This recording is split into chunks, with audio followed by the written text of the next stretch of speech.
Next topic in Marksman book in independent movement is Subhash Chandra Bose and Hind Fauj. Last class में हमने देखा that how during the Quit India movements important leaders were put behind the bar and the local leaders, visual leaders emerged. उस time हमने ये भी बात की थी कि that during this period some forces from external boundaries या मतलब आसपास के जो देश थे वहाँ से कुछ external forces थे जो try to grab power, और उसके तीन इंपॉर्टेंट लीडर हैं, एक सुभाष चंद्र बोस है, एक कैप्टन मोहन सिंह है और एक रास बिहारी बोस है। ये तीनों ने बहुत इंपॉर्टेंट रोल प्ले किया था। उसमें आप देखेंगे कि आज़ाद हिंद फौज की और इंडियन नेशनल आर्मी, इन दोनों की कहानी एक ही है। उनसे रिलेटेड कुछ क्वेश्चंस हैं जो हम सॉल्व करेंगे। It's around 20-25 questions. We'll go through every questions and some facts. The very first question is saying that Subhash Chandra Bose was born in the city of. तो सुभाष चंद्र बोस का जो जन्म हुआ था वो कटक में हुआ था, उड़ीसा के कटक में हुआ था, और उनको 23 जनवरी जो हमने अभी पराक्रम दिवस के रूप में मनाना शुरुआत किया है, और इट वाज इन द 1897। उसके बाद एक अदंतर इम्पोर्टेंट फैक्ट है कि दैट 1920 में 1920 में ही cracked Indian civil services and 1938 का नाम सुना होगा आपने। 1938 में सुभाष चंद्र बोस हरिपुर कांग्रेस अधिवेशन की अध्यक्षता करते हैं। 1939 में कांग्रेस से वो बाहर निकल के फॉरवर्ड ब्लॉक की स्थापना करते हैं। आगे कहानी देखते हैं। विच party was founded by the Subhash Chandra Bose in the year 1939 after he broke away. तो इट वाज फॉरवर्ड ब्लॉक। 1939 में जो उन्होंने स्थापना की थी, it was forward block. Subhash Chandra Bose had founded Forward Bloc in the year. It was in the 1939. Formed the Forward Bloc. Forward Bloc की स्थापना किसने की थी? सुभाष चंद्र बोस ने. Who joined Subhash Chandra Bose to found All India Forward Bloc and actively associated with the INA movement. तो INA movement तो BPSC 2016 में प्रश्न पूछा गया, और इसका एक फैक्ट है दैट इज सील भद्रयाजी।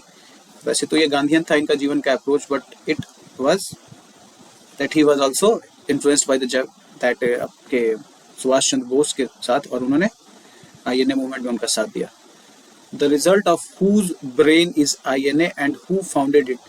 देखो ये एक इंपॉर्टेंट क्वेश्चन है, इसके डिफरेंट आंसर्स भी होते हैं। कहीं आपको कैप्टन मोहन सिंह मिलेंगे, कहीं पे आपको मेजर इवाची फुजीवारा भी मिलेंगे, और ज्ञानी प्रीतम सिंह भी मिलेंगे। ठीक है, तो ये तीनों अगर हैं तो तीनों को एक साथ आपको करना है, और अगर कोई नहीं है तो इन तीनों में से एक एक नाम को देख लेना। तो इसमें जो ब्रेन चाइल्ड की बात करें INA की, तो INA का ब्रेन चाइल्ड जो अगर इनफैक्ट क्या है, तो एक ज्ञानी प्रीतम सिंह ढिल्लोन थे, और एक थे मेजर फुजीमुरा।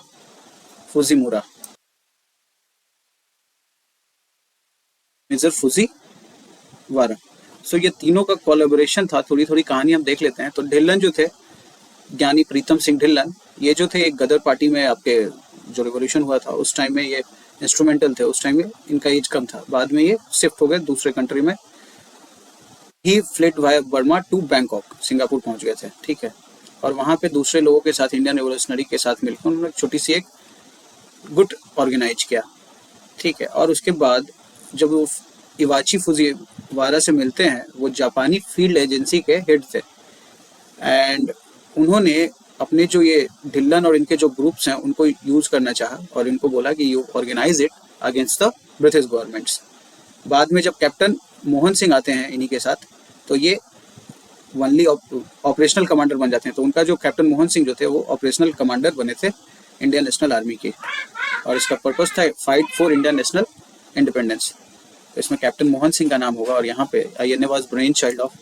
तो आप इसमें देखेंगे कि इसमें मोहन सिंह को एग्जाम्प्ट ही कर दिया। इट इज ज्ञानी Pritam Singh and major Fujiwara.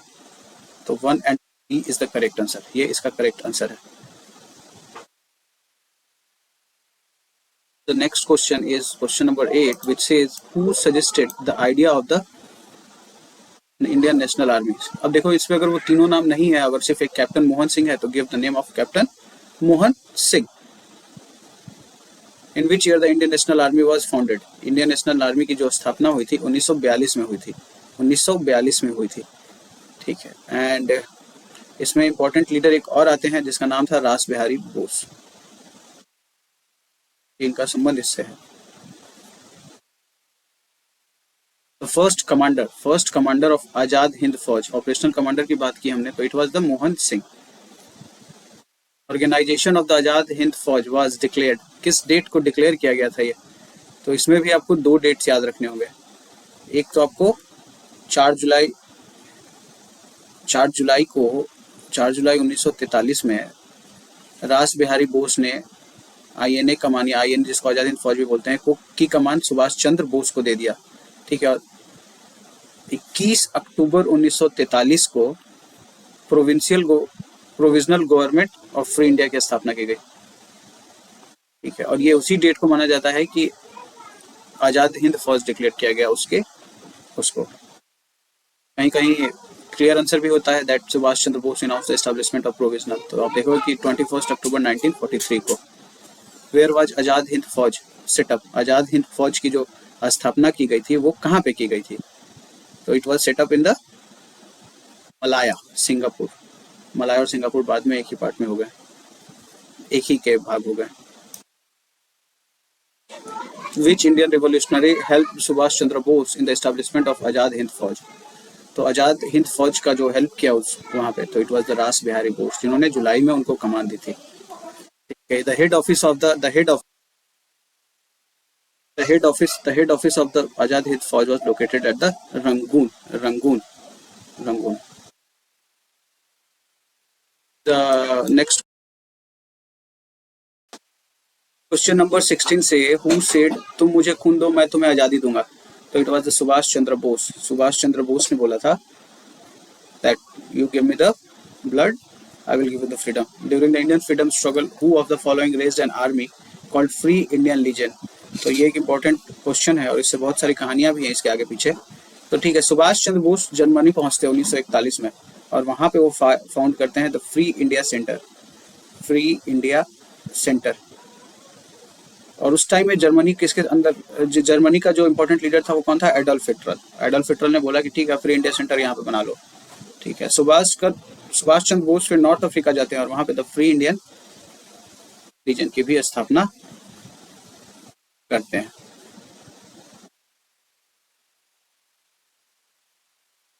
तो इसका आंसर था Subhash Chandra Bose. Who among the following established the Rani Lakshmibai regiment? तो रानी लक्ष्मीबाई रेजिमेंट की स्थापना सुभाष चंद्र बोस ने की थी। Was the women regiment of Indian National Army. Among the following question number 19 से, who among the following called the Subhash Chandra Bose as देश नायक? तो देश नायक कहने का श्रेय जाता है रविंद्रनाथ टैगोर को। रविंद्रनाथ टैगोर ने उनको देश नायक कहा था। हु गेव द स्लोगन जय हिंद? जय हिंद जो आज भी फौज में यूज किया जाता है विश के लिए, किसी को विशिंग के लिए, सीनियर्स को, तो ये है सुभाष चंद्र बोस। सुभाष चंद्र बोस ने ये दिया था, सुभाष चंद्र बोस। द आजाद हिंद फौज डे वाज ऑब्जर्व्ड ऑन, कब ऑब्जर्व किया जाता है? तो आप देखेंगे कि आजाद हिंद फौज जो डे है वो 12 नवंबर 1945 12 नवंबर को ऑब्जर्व किया गया था। और उससे पहले 5 से 11 नवंबर जो था, 5 to 11 नवंबर। ठीक है। इस बीच में इंपॉर्टेंट जो आप देखेंगे कि इंपॉर्टेंट फैक्ट्स इसके कि 3 लीडर्स जो आजाद हिंद फौज के जो प्रिजनर ऑफ वार थे उनके ऊपर केस चलाया जा रहा था, जिन्हें फांसी दी गई थी। बचाने के लिए एक मुहिम चलाई जाती है। तो आजाद हिंद फौज वीक मनाया गया था एक वीक पहले, 6 से 11। Which soldier of the आजाद हिंद फौज was sentenced to 7 years imprisonment? ठीक है। तो शहनवाज, उसमें अब 3-4 या नाम को याद रखना है। एक तो आप देखेंगे सहगल थे, पीके सहगल, एक शहनवाज, एक गुरबख्श सिंह एंड राशिद अली। तो इन तीनों को फांसी की सजा दी जाती है एंड राशिद अली को 7 साल की सजा।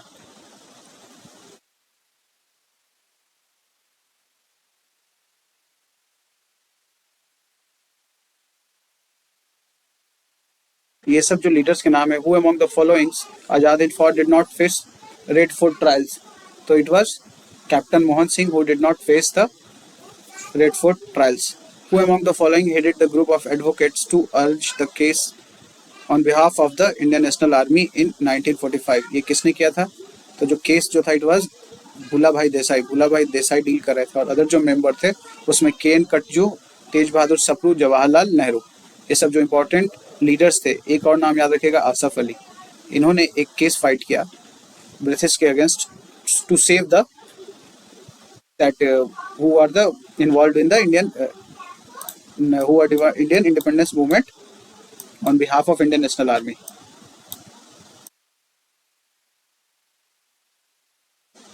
अभी हम बात कर रहे थे कि हमने इंडियन नेशनल आर्मी ट्रायल 1945 में हुआ था और उसी ट्रायल के लिए हमने 6 से 11 को इंडियन वो वीक की तरह सेलिब्रेट किया था। यहाँ पे उस टाइम के जो गवर्नर जनरल या जो वायसराय बोले वो लॉर्ड वेवल थे। Who among the following has the pleaded on the side of the Indian National Army officers in the Red Fort trials? So it was Tej Bahadur Sapru. इन सब में से जो थे कौन थे? तो तेज बहादुर सप्रू थे। Who among the following had not advocated? किसने एडवोकेट नहीं वहाँ नहीं थे, पार्ट नहीं थे उसके? तो आप देखेंगे कि इसमें कटजू थे, नेहरू थे, देसाई थे, सरदार वल्लभ भाई पटेल नहीं थे।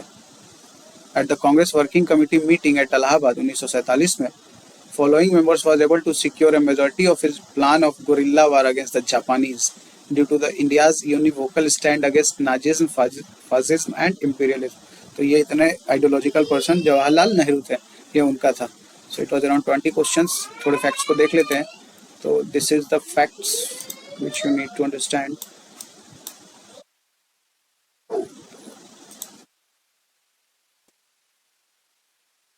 Just look at this. Indian National army के बारे में थोड़ी कहानी दे रही है कि एक फॉर्मर रेवोल्यूशनरी थे रास बिहारी बोस, जो कि सेल्फ एग्जाइल इन जापान में रह रहे थे और उन्होंने लोगों को बुलाया इन साउथ ईस्ट एशिया में जो लोग रह रहे थे। 28 मार्च 1942 को उन्होंने एक इंडियन इंडिपेंडेंस लीग की स्थापना की। Japanese till then only encourage Indian civil and Indians to form anti British organisation. ये था जो था this was the region of Malaya. के बाद जो आइडिया आप ये देखेंगे कि ये क्वेश्चंस थे बहुत सारे इससे related. The Indian National Army से पहला फेज था that INA was first conceived in Malaya by Mohan Singh. ठीक है, हमने 2 अलग नाम बताए थे, that is actually the fact. और ये जो है वो क्वेश्चंस और आंसर्स में वो आपको मिलेंगे। And in turn to the Japanese for help, fall of Singapore was crucial for his brought 40,000 Indian prisoner of wars to the Mohan Singh sphere of influence में आ गए थे। तो ये एक आया कि सिंगापुर के युद्ध के बाद आप देखोगे कि इंडियन नेशनल आर्मी में बहुत सारे लोग आ गए थे, प्रिजनर ऑफ वार्स हो गए थे। उसके बाद आप देखोगे कि सेकंड फेज में आप जब 2 जुलाई 1943 को रास बिहारी बोस ने इंडियन नेशनल आर्मी की जब कमान सुभाष चंद्र बोस को दी तो it was further expanded its operation. ठीक है, और जापान की तरफ से टेसिट सपोर्ट था और जापान के उस टाइम के प्राइम मिनिस्टर थे तोजो। और द्वितीय विश्व युद्ध के टाइम में ब्रिटेन के जो प्रधानमंत्री या यूके के थे वो विंस्टन चर्चिल थे। ये बोला है कि it's a vigorous phase which started after the 2 जुलाई 1943। और 21 अक्टूबर को ये डेट आपसे पूछा गया था कि Arzi Hukumat Azad Hind, setup the Azad Hind government. ठीक है, बट क्वेश्चंस में ये था आज़ाद हिंद फौज, तो there is no perfect date. Just अब देखो कि आज़ाद हिंद गवर्नमेंट के डेट दिए हुए थे वहाँ पे, वही हमने उसको किया था। और हमें उनसे स्लोगन मिलता है दिल्ली चलो। दिल्ली क्यों चलो? दिल्ली में जाके हम रूल करेंगे। अंडमान एंड निकोबार आइलैंड और नवंबर 8 को पहुंच गए थे और नेम्ड एज शहीद द्वीप एंड स्वराज द्वीप ड्यूरिंग दैट पीरियड। बाद में आप देखोगे कि ये जो आइलैंड्स थे यहाँ के, इनको चेंज कर दिया गया। हैवलॉक आइलैंड को स्वराज किया गया, नील को शहीद किया गया और रॉस आइलैंड को नेताजी सुभाष चंद्र बोस आइलैंड कहा गया। तो बेसिकली ये जो नाम थे वो यूज किए थे आज़ाद हिंद फौज ने। और जब वो लॉस होता है, उनका हार होता है, तो अंग्रेज अपने लोगों के नाम रख देते। जैसे हैवलॉक जो थे वो लीडर थे, नील जो थे वो लीडर थे। 1857 रिवोल्ट में इनका पार्टिसिपेशन था। मोदी जी जब बनते हैं अभी कुछ दिन पहले इन्होंने इनका नाम चेंज कर दिया था, तो इट वाज अ फैक्ट। के बाद कुछ दिनों के बाद आप देखोगे कि 4 अप्रैल 1945 में बैटल ऑफ कोहिमा होता है, जिसमें इनकी हार हो जाती है। ये जो जापान से आ रही फोर्सेस होती हैं और ये इनके आपके जो सुभाष चंद्र बोस जिस फोर्सेस के बल पे इंडिया में रूल करना चाहते हैं। और उनके बाद 3-4 जो इनके इंपॉर्टेंट लीडर थे उनके ऊपर आईएनए ट्रायल का नाम बोला गया है, उनके ऊपर ट्रायल किया गया। ठीक है, उन्हें फांसी की सजा सुनाई गई थी। तो इसके अगेंस्ट में कांग्रेस ने एक कमेटी बनाई और उसमें एक जो लीडर थे Phulabai Desai was the advocate of that time, very prominent. उनके साथ तेज बहादुर सप्रू, कटजू, नेहरू और आसिफ अली ने उन्हें बचाने की कोशिश की। फाइनली ये इतना प्रेशराइज्ड और हाई इंटेंसिटी जो प्रोपेगेंडा हो गया दैट लॉर्ड वेवल ने कम्यूट किया sentences of defendants by using privilege authority, अपनी अथॉरिटी को यूज करते हुए उन्हें माफ किया। सो this is what about the Indian National army.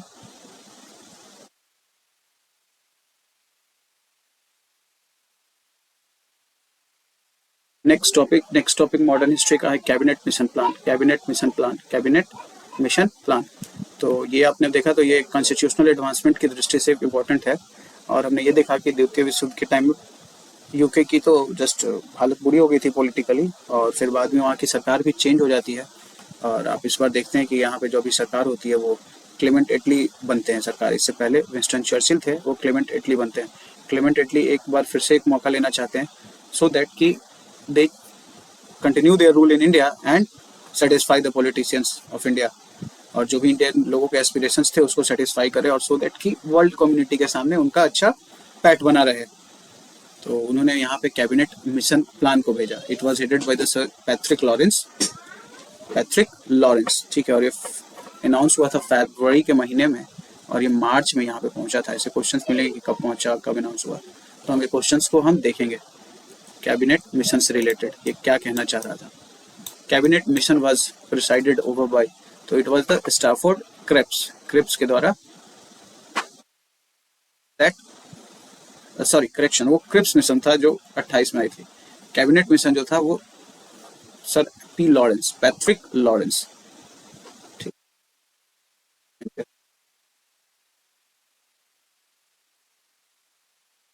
Question is the cabinet mission came to India. Cabinet mission came to India, तो हमने देखा था कि it was during the March 1946। But अगर मार्च यहाँ पे नहीं है तो बीपीएससी इसको अप्रैल में, एक्चुअली अप्रैल में उन्होंने नेगोशिएशन स्टार्ट किया था इंडियन पॉलिटिशियन से। वो आई ही थे यहाँ पे 24 मार्च को, और उसके बाद अप्रैल में उन्होंने बात करनी शुरू की थी। Who among the following headed the 1946 cabinet mission? Sir Patrick Lawrence. Who arrived India in 1946 after Second World War? It was the cabinet mission headed by Patrick Lawrence. और उसमें और भी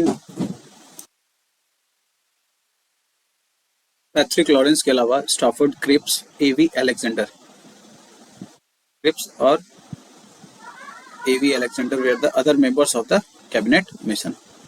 Which one of the following had proposed a three-tier polity? Three-tier polity की अगर बात करते हैं तो three-tier polity की पहली बात अगर किसी ने की तो it was the cabinet mission. Cabinet mission ने three-tier polity की बात की थी।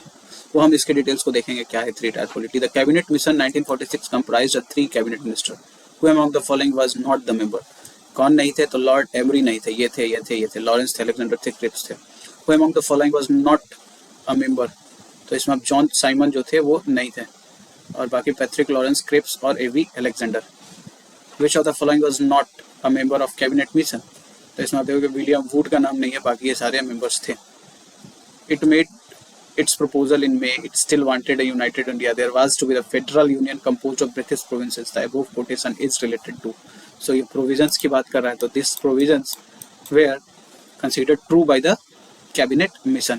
Which one of the following is not correct about the cabinet plan? Not correct में इन्होंने प्रोविंशियल ग्रुपिंग की बात की थी, इंटरिम कैबिनेट्स ऑफ इंडियंस की बात की थी, बट ये पाकिस्तान को एक्सेप्ट नहीं कर रहे थे। अगस्त ऑफर में तो फिर भी कुछ बात की गई थी कि कैबिनेट मिशन प्लान में इन्होंने कुछ पाकिस्तान की बात नहीं थी, और ये कॉन्स्टिट्यूएंट असेंबली की बात इन्होंने की थी कि you go for your own constitution, और उसमें कैसे लोग होंगे, कॉन्स्टिट्यूएंट असेंबली में कैसे लोग आएंगे, इनके बारे में ये बात करता है। Which one of the following suggested the reconstitution of the Viceroy Executive Council with all the portfolio including that of war members were to be head by Indian leaders? तो ये कुछ नहीं है, वायसराय एग्जीक्यूटिव काउंसिल की बात कर रहा था, और ये कैबिनेट मिशन ही बोल रहा था कि इसको एक्सटेंड करे। बाद में आप देखोगे प्रोविजनल गवर्नमेंट जो बनती है it is somehow it is viceroy executive council. उसके ऊपर भी एक अलग से टॉपिक और बहुत सारे क्वेश्चंस है। With reference to the cabinet mission, which of the following statements are correct? It recommended a federal government, it enlarged the power of Indian courts, and it provided for the more Indians. So इसमें correct answer is only one. It recommended a federal government, but it never said anything about the power of Indian courts or more Indian to the Indian civil services. वो अगस्त offer में कुछ ऐसी बातें थी। 12 number में आप देखोगे तो only one will be the answer. Which one of the following leaders of the Congress was totally in favor of cabinet mission? तो बात ये थी कि इनके जो प्रोविजंस थे कैबिनेट मिशन के वो काफ़ी अच्छे थे, स्पेशली अगस्त ऑफर से। तो अगस्त ऑफर से जब अच्छे थे तो गांधी जी ने इसको बोला कि ऐसी परिस्थितियों में इट इज़ द एक्सेप्टेबल, कि आप इसको एक्सेप्ट कर सकते हैं, there is nothing wrong in accepting it. Which Congress president negotiated with both Cripps mission and Lord Wavell. किसने किया था? तो it was the Abul Kalam Azad. 1941 से 46 के बीच में 6 सालों के लिए वो कांग्रेस के प्रेसिडेंट रहे थे, तो इन्होंने ही नेगोशिएट किया था। ठीक है। The last question is who was the president of the Indian National Congress during the visit of cabinet mission? तो कैबिनेट मिशन के टाइम में भी मौलाना अबुल कलाम आजाद ही रहते हैं, Maulana Abul Kalam Azad. So this way you have gone through the your cabinet mission plan. इसका जो factual चीज है उसको हम समझने की कोशिश करेंगे। तो ये कैबिनेट मिशन प्लान के बारे में बात कर रहा है। Patrick Lawrence Cripps Alexander, and he was the first lord of the almighty, और principal president of board of जो ट्रेड थे वो थे क्रिप्स। इनका पर्पस क्या था? To make arrangement for interim governments, device mechanism for the formation of constitution of free India. Free तो हम करेंगे, डोमिनियन किस तरह करें या फिर fully sovereign. The Congress and the League could not come to a consensus. Therefore, the mission furthered with its own plan. अब तक आपने देखा था कि कॉन्स्टिट्यूशनल डेडलॉक्स चल रहे थे, कभी वेस्ट ऑफर में कभी कुछ मुस्लिम लीग को पसंद नहीं आ रहे थे, कभी कांग्रेस को पसंद नहीं आ रहे थे। तो इसमें आप ये देखेंगे आपके the plan was common center with control of defense, communication, external affair was proposed. It gave limited power to the center, thus proposing a weak center. उसके अलावा all the member of the interim governments to be India and minimum interference from the viceroy. ये तो हमने भी देखा था, question में भी था। Formation of the constituent assembly on democratic principle. कैसे? Voting in 3 groups. कैसे?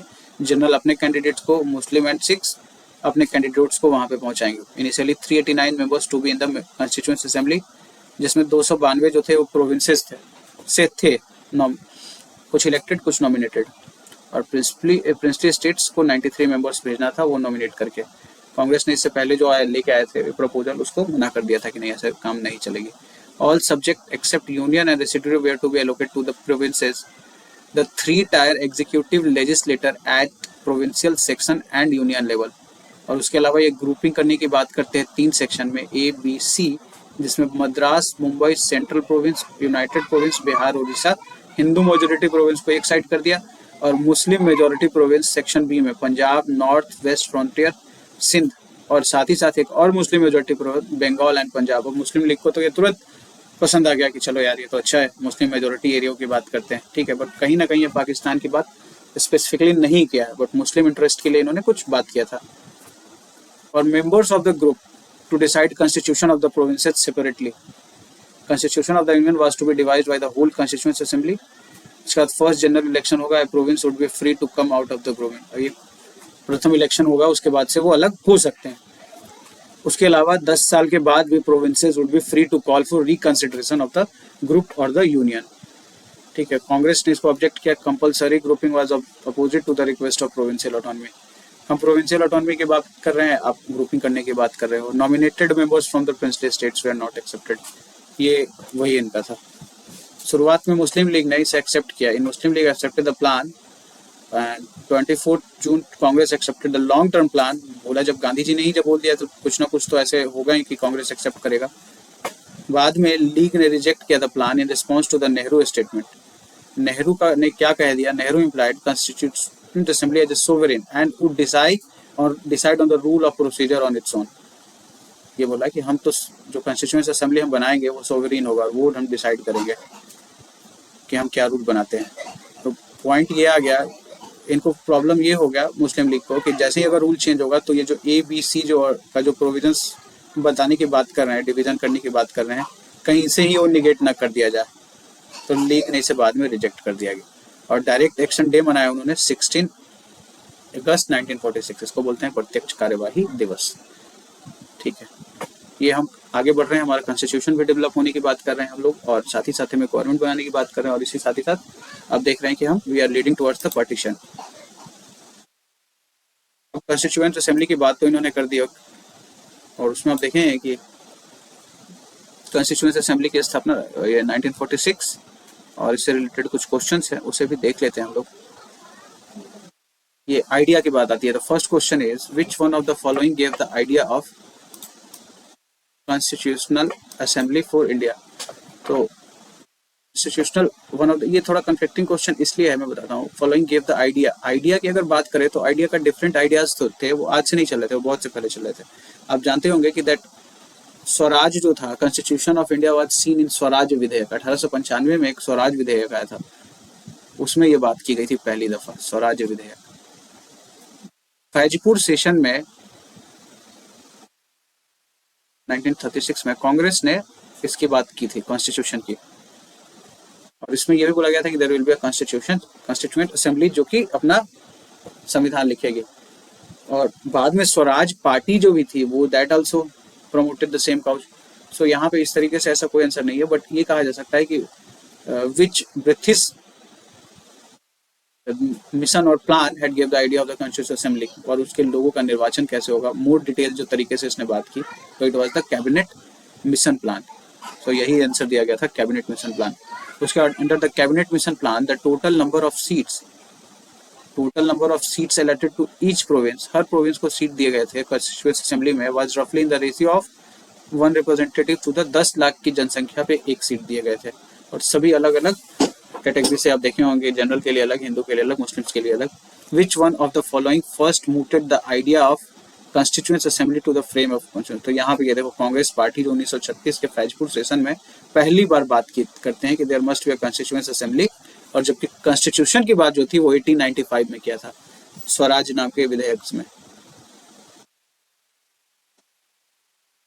ये कांग्रेस ने ही किया था, इनफैक्ट 1895 का जो विधेयक था। The constituent assembly that framed Indian constitution was set up,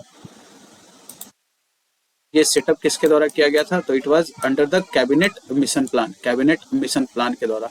the first session of the constituent assembly, first session जो थी कॉन्स्टिट्यूएंट असेंबली की थी, तो इट वाज 9 दिसंबर 1946, ठीक है। और 9 दिसंबर 1946 को, और 2 दिनों के बाद आप देखोगे कि राजेंद्र प्रसाद को 11 दिसंबर को राजेंद्र प्रसाद को प्रेसिडेंट चुना जाता है कॉन्स्टिट्यूएंट असेंबली की। आगे वही क्वेश्चन है, who among the following was the president of the Indian constituent assembly, तो it was the doctor Rajendra Prasad. कब? इन्होंने 11 दिसंबर 1946 को चुना गया था। The first president of the sovereign constituent assembly for the dominion of India was, obviously Rajendra Prasad ही थे, बाद में जब आजाद भी हो गई तो वही हो गए, 15 अगस्त 1947 की बात पूछ रहा था। विच one of the following statement is correct? The Constituent Assembly of India was elected by the provincial assemblies in year 1946, ठीक है। Jawaharlal Nehru is M.A. Jinnah and Sardar Vallabh member of the constituent assembly, Vallabh भाई पटेल तो कभी नहीं थे। The first session of the Constitution Assembly of India was held in January 99, December 1946. The Constitution of India was adopted by the Constitution of India was adopted on 26 Jan 1950, नहीं तो ये गलत है, it was adopted on 26 November 1949, और ये जो सही था, that elected by the provincial assembly in the year 1946।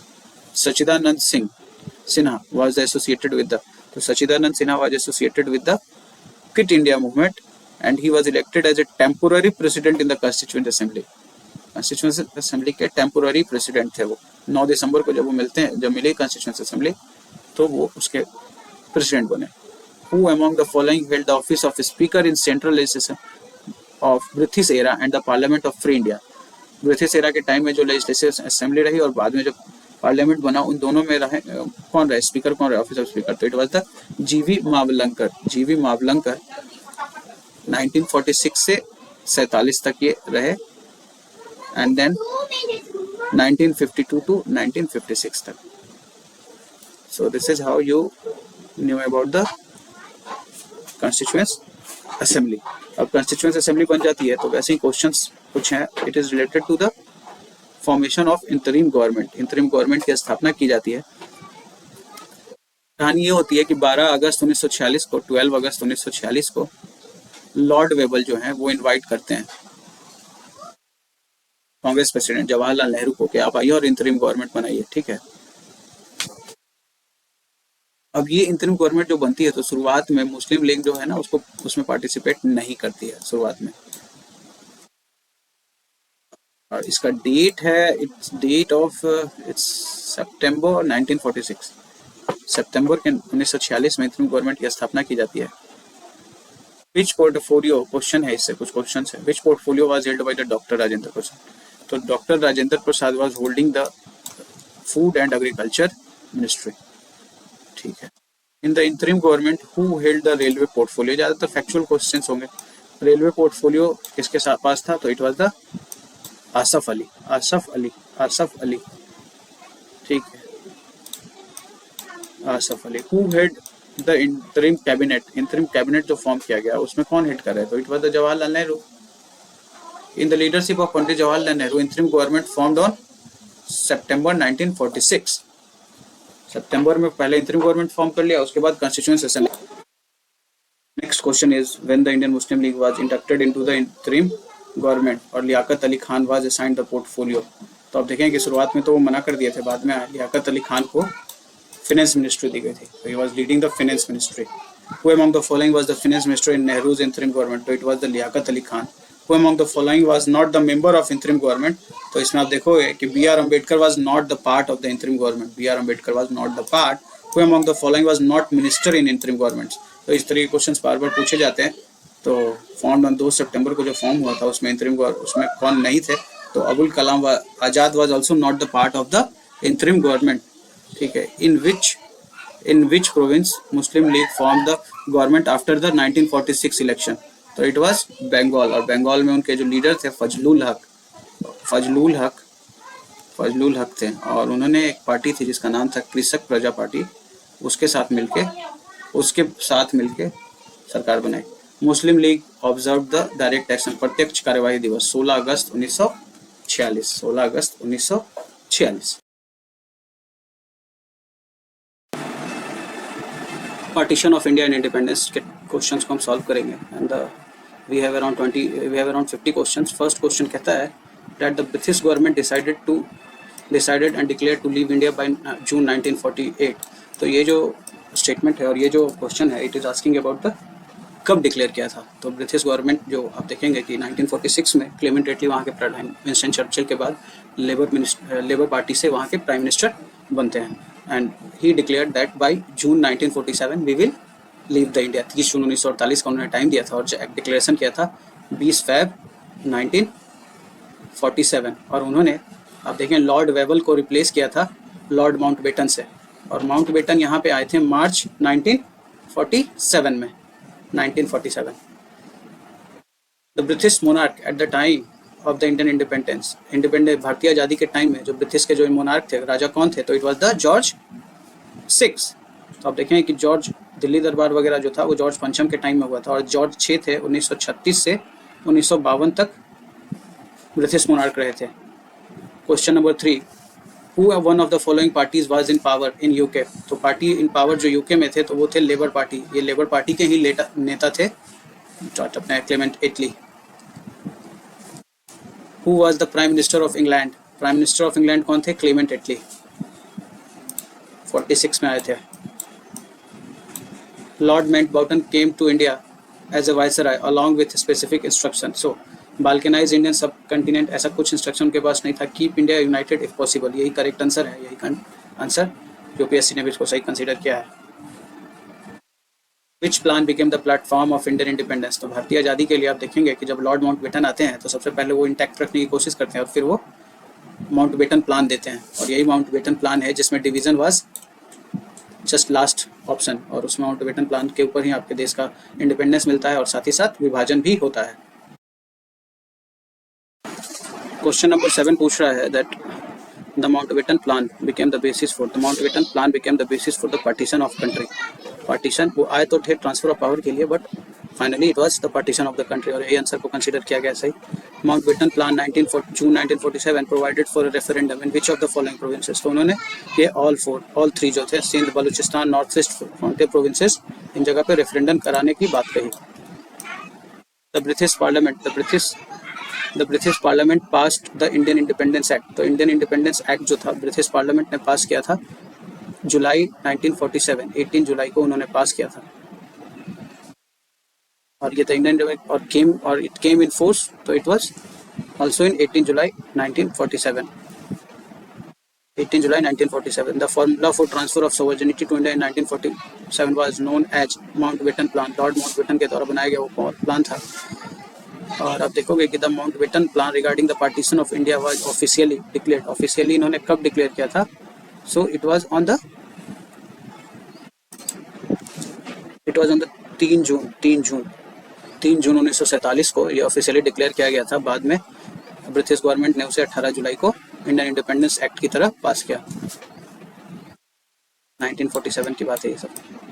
The Indian Independence Act receive the royal assent. तो रॉयल एसेंट की जब बात करेंगे तो इट वाज द 18 जुलाई 1947। हाउस ऑफ कॉमन से 3 दिन पहले 15 जुलाई को ये पास हुआ था। 15 जुलाई को हाउस ऑफ कॉमन से पास हुआ था। The Balkan plan for fragmentation of India was the brain child of. तो किसके द्वारा ये बनाया गया था बाल्कन प्लान? तो it was the lord Mountbatten. उन्होंने कहा कि जब आप एक साथ कंसेंसस पे नहीं आ सकते हो तो इट इज बेटर कि हम अलग करते हैं, बाल्कन प्लान करते हैं। और सेपरेट डोमिनियन पाकिस्तान का और सेपरेट डोमिनियन इंडिया का उनका कॉन्सेप्ट इंप्लीमेंट हुआ इंडिया इंडिपेंडेंस एक्ट में। The Indian National Congress agreed in 1947 to the partition of the country mainly because the principle of two nation theory was then acceptable to them। ऐसा कोई implicit या explicit कुछ ऐसा बोला नहीं था कि हमें accept है या नहीं है। It was imposed by the British। नहीं imposed तो नहीं किया गया था। और कांग्रेस था इस टाइम में, कांग्रेस was in dominance। तो ऐसा नहीं था कि it was that forceful in nature। they wanted to avoid large scale conflict। तो this is the correct answer। आप देखेंगे कि 16 अगस्त 1946 को डायरेक्ट एक्शन डे मनाया जाता है। उसके अलावा बहुत से जगहों पे आप देखोगे कि मुस्लिम लीग कम्युनल राइट्स को जस्ट फ्यूल करती है। तो ये एक रीज़न था कि आप जल्दी से हमें डिवाइड करो and let the people live happily. As an alternative to the partition of India Gandhi suggested. तो गांधी ने माउंटबेटन को क्या सजेस्ट किया था? तो उन्होंने बोला कि जो इंटरिम गवर्नमेंट आप बना रहे हो तो it's invite Jinnah to form the government. Jinnah को सरकार बनने दे। बट यहाँ के लोगों को एक्सेप्ट नहीं था। The Radcliffe committee was appointed to there. तो उस टाइम में 2 बॉर्डर कमिटीज़ बनाए गए। एक तो बॉर्डर जो कमिटी थी that was looking after the Bengal border, और वो एक जो पंजाब बॉर्डर में था, Punjab border commission and Bengal border commission. और ये जो दोनों जो कमिटी थी it was headed by the Radcliffe. तो it was the demarcate the boundaries between India and Pakistan. और यही आप डिवीजन देखोगे कि एक तरफ इधर ईस्ट बंगाल बनता है और एक तरफ इधर वेस्ट बंगाल, दैट मतलब पंजाब वेस्ट पंजाब का जो रीजन होता है वो दोनों पाकिस्तान का था। Who headed the boundary commission? Boundary commission को हेड किसने किया था? तो it was the Radcliffe. The last opportunity to avoid the partition was lost with the rejection of that the cabinet mission। तो कैबिनेट मिशन जो 1946 में आई थी, जब वो किसी को एक्सेप्ट नहीं हो रहा था, ना कांग्रेस को ना मुस्लिम लीग को, तो it was the opportunity lost. अब उसके अलावा और कोई रास्ता नहीं था। उसमें 3-fold division A B C करके डिवीजन किया गया था, जिसमें B और C जो था ये मुस्लिम मेजॉरिटी रीजन थे और A जो था वो हिंदू मेजॉरिटी रीजन थे। और ये लोग मिलकर कॉन्स्टिट्यूएंट असेंबली में आते और यहाँ पे कॉन्स्टिट्यूशन बनाते और अपने आप को अंगीकृत करते। बट चूंकि किसी को एक्सेप्ट नहीं था तो बाद में लॉर्ड माउंटबेटन प्लान आता है और उसको हम लोग फिर बाद में देखते हैं कि it was also the balkanization of India. सीधे डिवीजन कर दिया। Who among the following was the chairman of the Congress session of Delhi. Delhi में जब इंडिया इंडिपेंडेंस की बात चल रही थी 14 जून 1947 को, तो उस टाइम में आचार्य JB Kripalani was the chairman of the Congress session. Who among the following had seconded the resolution of partition in meeting of All India Congress Committee। तो 1947 में ऑल इंडिया कांग्रेस कमेटी की जो बैठक हुई दिल्ली में 1947 में, उसमें गोविंद बल्लभ पंत GB पंत ने एक रेजोल्यूशन पास किया था और रिगार्डिंग द पार्टीशन, और उस पार्टीशन को सपोर्ट करने वाले थे अबुल कलाम आजाद।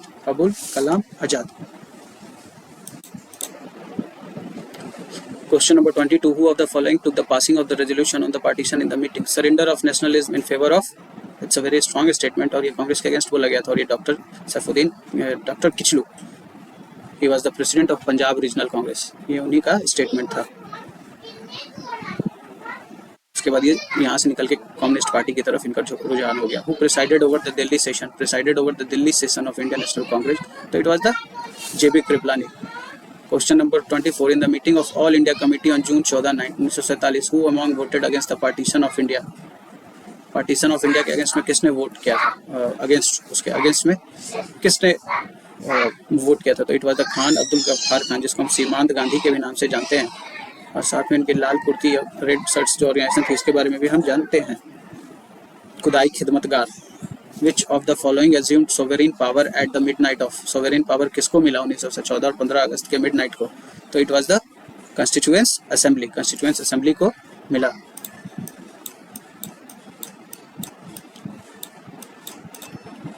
26 number question is saying something that 26 number question is saying who said Hindustan हमारा है of इकबाल and जन गण मन in the Central Assembly at the, और वहाँ पे किसने गाया था, तो ये फेमस एक ट्रस्टी है MS सुबह लक्ष्मी का नाम यहाँ पे आता है, MS सुबह लक्ष्मी, MS सुबह लक्ष्मी ने गाया था. Who appointed the first prime minister? Appointment of the first prime minister was done by the Governor General. उस टाइम में गवर्नर जनरल नहीं, दैट विल बी द हाँ that was the governor general और उसमें कौन थे, Lord Mountbatten. Slightly confused with Viceroy, but it was the Governor General Lord Mountbatten, who was the first Governor General of independent India. So, अगर Indian की अगर यहाँ बात करते हैं तो सी राजगोपालाचारी हो जाते, बट जस्ट इंडिपेंडेंस की बात कर रहे हैं, इंडिपेंडेंस के टाइम में तो it was the lord Mountbatten. तो 1947 से 48 एक तो वो रहे, ठीक है, 1947 से 48 ये रहे, उससे पहले भी वो रहे. was the last governor general of independent India. तो लास्ट गवर्नर जो इसमें है, तो last governor general is C Rajagopalachari. C Rajagopalachari का जो टेन्योर रहा वो रहा 1948 to 50, जब आज़ादी के बाद रहे, और उसके बाद ये फिर 52 से मद्रास के चीफ मिनिस्टर बन गए. इन्होंने एक पार्टी बनाई जिसका नाम था independent party. The first Indian to hold office as a first Indian, ये क्वेश्चन आ गया है, तो it was the C Rajagopalachari. The first and the last Indian governor general of India. First भी था और लास्ट भी था, it was the C Rajagopalachari. Last viceroy of the India, तो last viceroy of the India, तो इसमें it was the lord Mountbatten.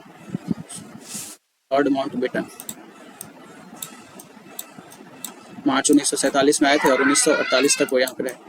Who among the following was the first law minister? First law minister की अगर बात आती है तो first law minister आपके डॉक्टर बी आर अम्बेडकर रहे. Doctor B R Ambedkar was the first law minister. उसके अलावा वो कॉन्स्टिट्यूशन के ड्राफ्टिंग कमेटी के भी प्रेसिडेंट रहे. Which one of the following is the correct sequence? जब आप इस तरीके से करेक्ट सीक्वेंस को देखोगे तो हम जानते हैं कि it was the Rajendra Prasad, then followed by S Radhakrishnan, उसके बाद Zakir Hussain and then VV Giri. तो this is the correct answer. थोड़े इसके टाइम्स को हम देख लेते हैं. तो राजेंद्र प्रसाद लॉन्ग काफ़ी दिनों तक रहे, 1950 से आप देखोगे कि 62 तक रहे. राधाकृष्णन जो रहे वो 1962 to 67, ठीक है. एंड जाकिर हुसैन जो अगले 2 सालों के रहे 1967 to 69. फिर ये गिरी जो थे 69 to 74. So this is the correct answer. D is the correct answer. Who represented the Indian National Congress in the Partition Council, headed by the Lord Mountbatten? So वहाँ पे आप देखेंगे कि it was the Jawaharlal Nehru. No, it was Jawaharlal Nehru along with Sardar Patel. इन दोनों ने represent किया था. The President of Indian National Congress. Indian National Congress के जो प्रेसिडेंट थे वो उस टाइम कौन थे? तो it was the JB Kripalani. Acharya JB Kripalani. और मेरठ में भी इन्होंने ही कांग्रेस की अध्यक्षता की, दिल्ली में भी यही थे. Who among the following was the president of the Indian National Congress on 15 अगस्त? तो it was the JB Kripalani.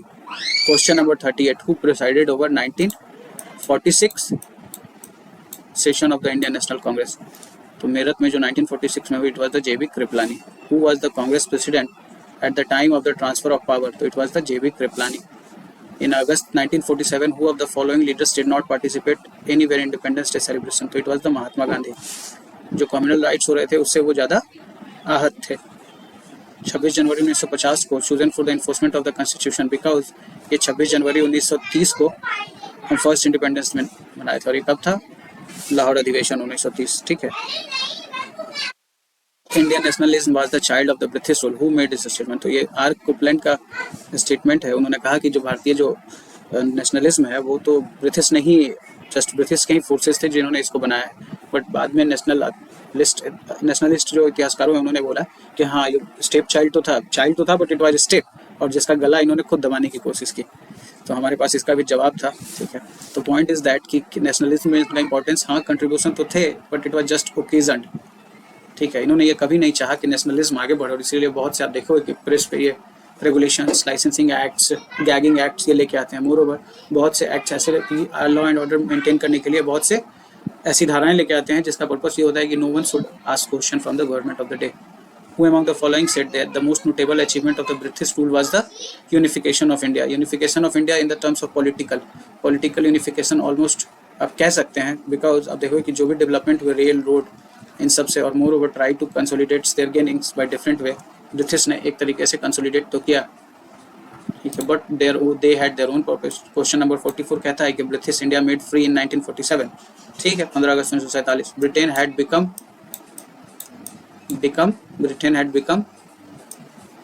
Week during the second world war, ठीक है, ये सही बात है, करेक्ट एक्सप्लेनेशन है, कमजोर तो हो गया था रेन जो आप बोलते हैं वार डेप्थ जो थे, ठीक है, उसके बाद एलीज फोर्सेस जो थे उनके ऊपर आइडियोलॉजिकल दैट प्रेशर दे रहे थे। फिर आप देखें कि चार्टर अटलांटिक चार्टर में भी यही बात की जाती है कि डिकोलोनाइजेशन को हमें प्रमोट करना है, जो भी कॉलोनीज है उनको खत्म करना है।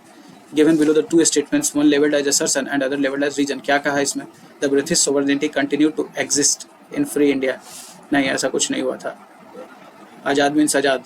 The British sovereign appointment to the last governor general, the British sovereign appointment the last governor general of India, तो ये A is false, R is true, ये सही है, last governor general C Rajagopalachari, उन्हीं को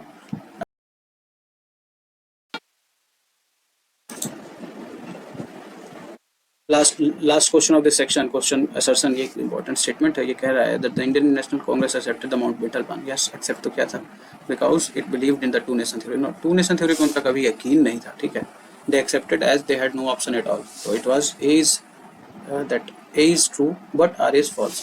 So in this way you have completed 46 questions, ठीक है। Just थोड़ा फैक्ट्स को देख लेते हैं, तो ये आप देखोगे कि 20 फरवरी 1947 को इटली का स्टेटमेंट आता है, 20 फैब कि हम इंडिया 30 जून 1948 को ट्रांसफर ऑफ पावर कर देंगे। तो उन्होंने बोला ट्रांसफर ऑफ पावर के कुछ कंडीशन रहेंगे, वो क्या है, either to some form of किसी सेंट्रल गवर्नमेंट को आप बनाते हो, if constituent assembly was not fully representative it would transfer the powers to the existing provincial governments in some area। तो आपको जैसे करना है कर लो, मैं तो अब जाने वाला हूँ। This transfer of power would end British power and obligation with respect to princely states and the power would also not be transferred to successive automatically।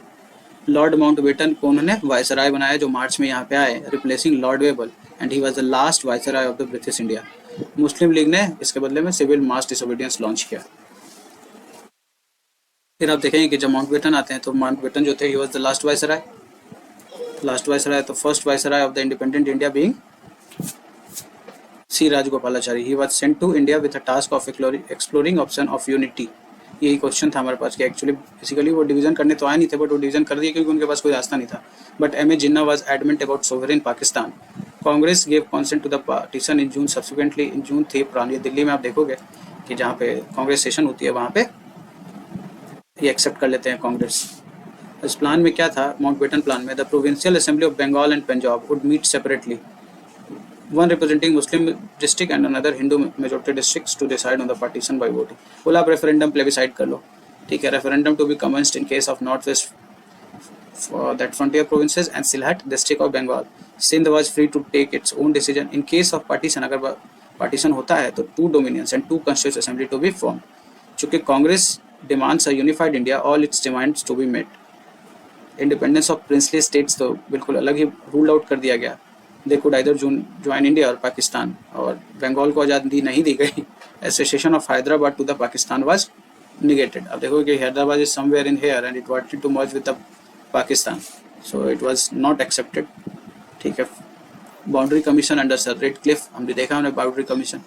League's demands of separate Pakistan was agreed upon, so the Congress demand idea क्या था, to retain the maximum unity। Congress accepted dominion status for quick transfer of power, army and bureaucratic continuity and checks in the violent situation in the country।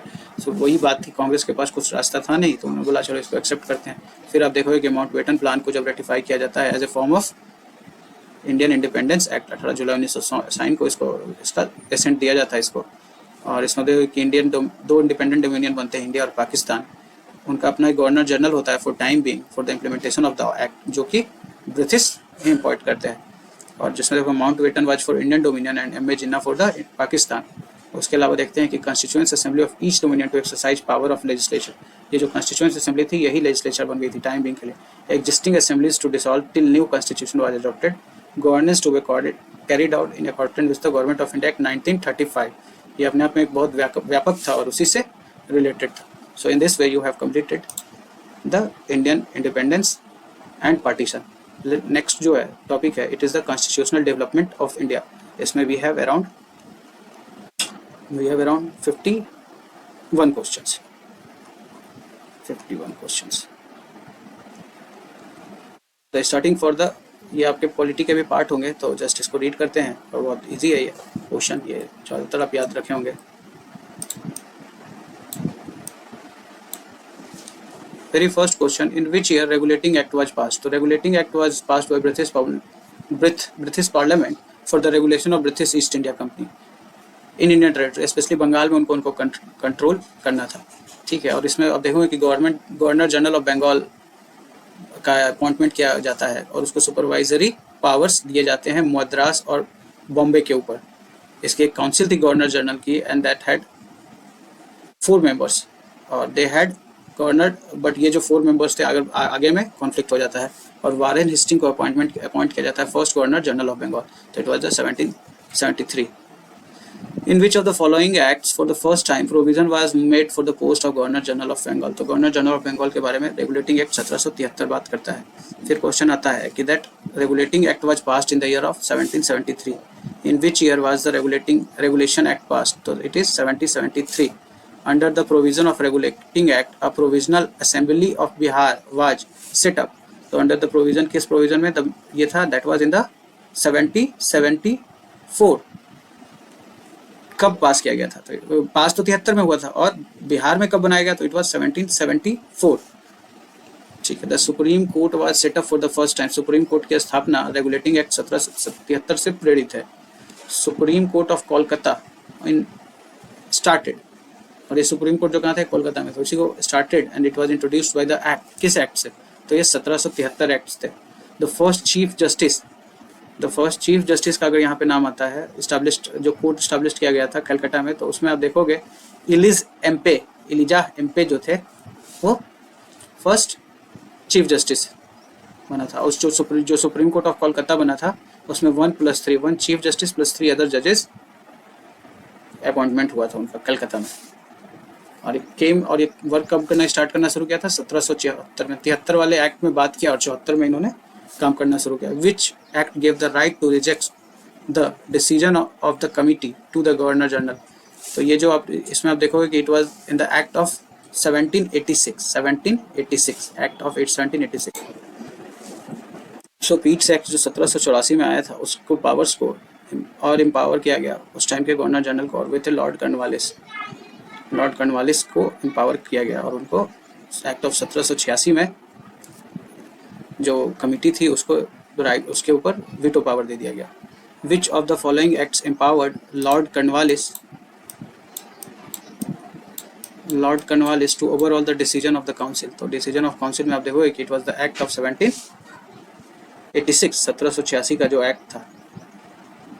By a regulation in 1793, the district collector was deprived of his judicial power and made the collecting agent only. What was the reason for such regulation?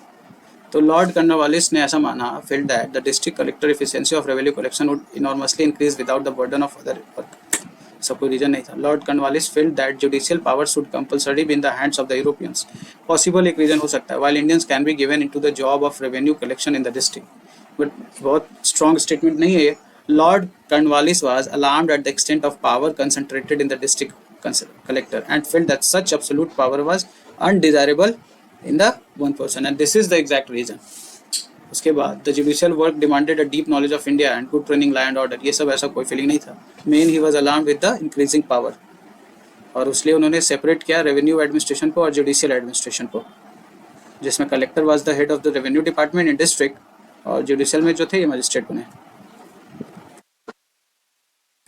The next question is the monopoly of the East India Company. तो east India company की जो monopoly थी in India's trade was abolished in 1833. But इसके अलावा monopoly of trade off T and trade with China ये बनी रही east India company की।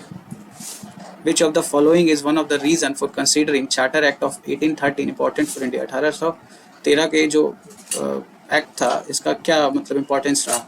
It banned propaganda by Christian missionaries, नहीं ऐसा कुछ नहीं था। It emphasized industrialization in India, ठीक है, ऐसा कुछ नहीं था। It made a financial allocation for the education of Indian people, it approve the development of railway. तो आप देखो कि 1813 में ही पहली दफ़ा 1 लाख रुपए खर्च करने की बात करते हैं हम, ठीक है। एंड फाइनेंशियल इसी में हम बात करते हैं, तो ये इंपॉर्टेंट था इसका। Which of the following provision was not made in the charter act of 1833? तो the trading activities of East company were to be abolished, not made की बात कर रहा है, तो 1833 में ऐसा किया गया था। ईस्ट इंडिया कंपनी को ऑलमोस्ट उनके ट्रेडिंग एक्टिविटीज को खत्म कर दिया गया। Next is the designation of the supreme court authority was to be changed at the governor general of India in council, ठीक है, गवर्नर जनरल, ये सही था। उसके बाद आया all law making powers to be conferred on governor general in council, हाँ ठीक है, लेजिस्लेचर बॉडी की तरह काम करने लगी थी। And Indian was to be appointed as a law member of the governor, ये नहीं था। इंडियंस को लॉ मेंबर बनाने की बात नहीं की थी, सिर्फ ये कही थी कि एक लॉ मेंबर रहेगा। और ये मेंबर कौन बने थे? ये बने थे Lord Macaulay. Which of among following had recommended to hold the Indian civil services exam simultaneously in India and England? तो किस कमिटी का जो रिपोर्ट था, तो इसमें मॉन्टेग्यू चेम्सफोर्ड रिपोर्ट था। उन्होंने बोला कि दैट ये दोनों जगह पे होना चाहिए था, shall be jointly held in Britain and India for civil services.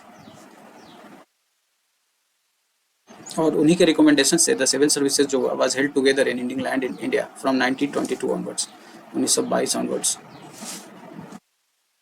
ठीक है। और एक जो एचिसन कमिटी है, इसने अपोज किया था इसको। अब एचिसन कमिटी जो थी वो 1887 में बनी थी, ठीक है, वो पहले की थी, उन्होंने पहले अपोज किया था कि नहीं ऐसा नहीं होना चाहिए। Which act provision competitive exam system for civil services, तो ये था 1853 का जो एक्ट था, चार्टर एक्ट 1853 जो हम कहते हैं, उसका जो था प्रोविजंस कम्पिटिटिव एग्जाम सर्विसेज के बारे में वो बात करता है, ठीक है। And which of the following act for the first time created a functioning legislature council की स्थापना, तो आप देखो कि it was the charter act of 1853, charter act of 1853 था जिसने एक लेजिस्लेटिव काउंसिल की स्थापना की, जिसमें टोटल मेंबर थे 12। In which of the following years British government finally agreed to hold the Indian civil services simultaneously, हमने ये देखा कि 1922 ऑनवर्ड्स, और ये जो कमिटी थी ये चेम्सफोर्ड मॉन्टेगो चेम्सफोर्ड रिपोर्ट में ये बात की गई थी। Under which act board of control और जो बोर्ड ऑफ कंट्रोल की जो स्थापना की गई थी, तो ये 1784 के बाद जो सेकंड सेटलमेंट एक्ट के द्वारा ये स्टैब्लिश नहीं, board of control was established Pitt's India act 1784, it was the Pitt's India act 1784, Pitt's India board of control. और ये बोर्ड ऑफ कंट्रोल कहाँ पे रहता था? ये board of control was in Britain, और ये क्या करता था? ये रेगुलेट करता था ईस्ट इंडिया कंपनी के अफेयर्स को, जो भी इसके फाइनेंशियल या जो भी administrative. Question number 20, by which act British abolish the monopoly of east India company on trading of sugar and China. तो देखो कि चार्टर एक्ट 1813 में टी और ट्रेड विथ चाइना की मोनोपोली छोड़ के बाकी सब जो इनकी मोनोपोली थी वो खत्म कर दी थी, और बाद में चार्टर एक्ट 1833 में जो भी बची खुची मोनोपोली थी वो भी खत्म कर दी थी। तो charter act of 1833 is the correct answer. Question number 20, British East India company lost the monopoly of T trade. जब टी ट्रेड मोनोपोली की बात करता है तो टी ट्रेड जो मोनोपोली थी इट वाज 1833। चार्टर एक्ट 1813 में तो उसकी इंडिया के साथ जो ट्रेड करने की मोनोपोली खत्म की। 1833 में all commercial advantage and rights जो थे खलास कर दिया उनको। Which of the following acts transferred the government of India from east India company to the crown. तो ईस्ट इंडिया कंपनी से जो क्राउन को देने वाला एक्ट था ये power, it was after the 1857, और ये था गवर्नमेंट ऑफ इंडिया एक्ट 1858। इसके बाद 1857 के बाद जो भी आएंगे वो गवर्नमेंट ऑफ इंडिया एक्ट के नाम से आएंगे, ठीक है। और इसमें बहुत सारे चेंजेस हुए, उसमें आप देखोगे कि सेक्रेटरी ऑफ स्टेट बनाएगा, secretary of state was responsible for India, और दैट एक एडवाइजरी काउंसिल बनाई जाती है, और इसमें 15 मेंबर्स थे, 8 appointed by the crown and 7 elected by the court of directors. So ये थे आपके 1858 के acts. Consider the following statement, the charter act 1853 abolished East India company monopoly of Indian trade. 18 ये थोड़ा 40 साल आगे नहीं होगा, 1813 था। Under the Government of India Act 1858, the British Parliament abolished the East India Company altogether and undertook the responsibility of ruling directly. Yes, this is the correct answer. So, correct answer is only correct answer is only 2. Which of the following acts empowered the Governor General of India to issue ordinance? तो अब देखो कि एक तो पहले भी हमने governor general को वीटो पावर दिया था काउंसिल के ऊपर जब कॉर्नवालिस के टाइम में थे, और इसके बाद 1861 का जो एक्ट है, इंडियन काउंसिल एक्ट जिसको कहें 1861, इसमें उनको ऑर्डिनेंस इशू करने का पावर दिया गया. साथ ही इसमें पोर्टफोलियो सिस्टम भी था, और ये क्वेश्चन आपको आएंगे आगे. तो इट वाज ये जो इशू जो ऑर्डिनेंसेस थे, तो ऑर्डिनेंसेस कितने के महीने के लिए? 6 मंथ्स के लिए वैलिड होते थे. ठीक है. Next question is that which one of the following acts of British India strengthen the viceroy's authority over his executive council by substituting portfolio. Portfolio system का मतलब हुआ जैसे अभी चलता है finance ministry, there is a person who can responsible for it. Railway ministry, उसके लिए एक आदमी है, वो इसके ऊपर रिस्पॉन्सिबल है. तो दिस इज पोर्टफोलियो सिस्टम. तो पोर्टफोलियो सिस्टम की शुरुआत इंडियन काउंसिल एक्ट 1861 से की गई. Which one of the following act empowered Indian Legislative Assembly to make decision on the budget? तो ये एक इम्पॉर्टेंट क्वेश्चन है कि बजट के ऊपर डिस्कशन करने की बात की गई. तो आप देखो कि it was in the Indian council act 1892, 1892 का जो इंडियन काउंसिल एक्ट है, ठीक है. और ये it gave the members the right to ask questions on budgets और matter of public interest, but none of them was given the right to ask supplementary question. प्रश्न पूछा, आंसर मिल गया, चुप हो जाओ. You don't have rights to ask supplementary questions. उसके अलावा we have another question. That question was 24, 26. Now we have to look at 27. तो 27 में आप देखोगे कह रहा है by which of the following act the British for the first time introduced the system of indirect election. तो system of जो indirect election था, it was in the Indian Council Act 1892. 1992 में Indian Council Act to control the media in the acts were parts media, और इसको कहते हैं just books and आपके जो वर्नाकुलर्स एक्ट्स वगैरह थे. तो इसमें आप देखो कि 1835 में सबसे पहले प्रेस एक्ट आता है मीडिया सेंसरशिप के लिए. फिर आप देखोगे कि registration of press and book act 1867 में आता है, और 1878 में आप देखोगे कि वर्नाकुलर प्रेस एक्ट आता है लिप्टन के द्वारा. एंड उसके अलावा 1908 में मिंटो के टाइम में भी एक बिल आता है, that was to regulate the press. So this is the correct answer. And where high courts established किया गया? Mumbai, Madras and Calcutta. It was in the 1861 acts. Indian high court act जो 1861 का है, उसके हिसाब से उनको एस्टैब्लिश किया गया. The most short lived of all the British constitutional experiments. वो जो एक्सपेरिमेंट ग्राउंड इसको यहाँ पे बना रखे थे, तो जो सबसे छोटा जो ये था, that was in the Indian council act of 1909 model reforms के नाम से हम जिसको जानते हैं. और बाद में आप देखोगे कि it was replaced by the Montagu Chelmsford reform. The Declaration of Reforms on 20 August 1917 is known as Montague Declaration. It is the Montague Declaration. The Montague-Chelmsford Report formed the basis of, ये क्या बना? तो it was formed the basis of Government of India Act. ये 1919 में जो पास हुआ, वो actually 1917 में वो रिफॉर्म्स थे, 1919 में उसी बेस पे दैट बनाया गया. और इसी में एक post of Indian high commission बनाया गया था. Post of Indian high commission, India high commission जो था, इससे रिलेटेड था. वो शायद आगे आपको क्वेश्चन मिला. फिर डायरची इंट्रोड्यूस किया गया था प्रोविंसेस में. Dyarchy introduced in the provinces in 1919. The Montagu were related to, किससे रिलेटेड है? तो it was related in the constitutional reforms related थे.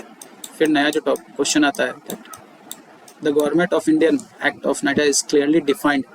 क्या डिफाइन किया था? The separation of power between the judiciary and the legislature.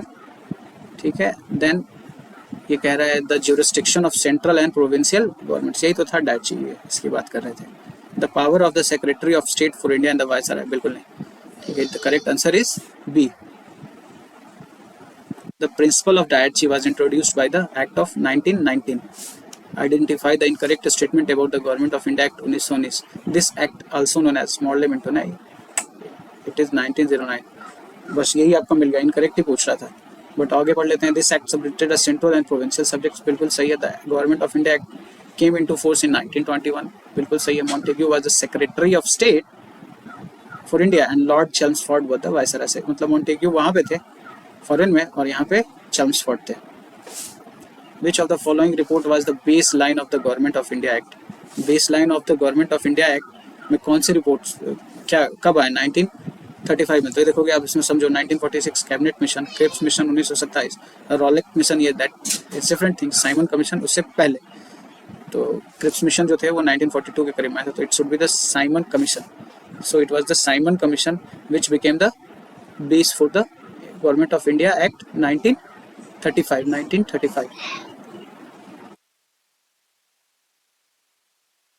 Then the question is consider the following statement. Some of the main features of the government of India. क्या थे? Abolition of diarchy in the governor provinces. Yes, it was correct. The power of the governors to veto legislative action and to legislate on their own. Yes, ये भी सही है. Abolition of the principle of communal representation. नहीं, ये तो नहीं छोड़ेंगे भैया. और 1 and 2 was the correct answer. ठीक है. और इसमें आप देखोगे गवर्नमेंट ऑफ इंडिया एक्ट 1935 ने क्या एबॉलिश किया, तो it abolish provincial directory.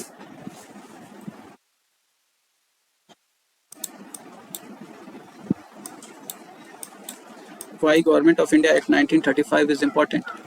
So अगर इसकी इम्पोर्टेंस को पूछा जाए तो why it is important, then it is a main source of the Indian Constitution. There are a lot of provisions which has been taken from the Government of India Act 1935. आज़ादी इससे नहीं मिली थी, Indian Independence act 1947 से मिली थी. और division of India is described, ये कहाँ पे लॉर्ड माउंटबेटन फ्रांस से और इंडियन इंडिपेंडेंस एक्ट से दोनों से रिलेटेड है. End of the princely state by this, ऐसा कुछ इसमें बोला नहीं था.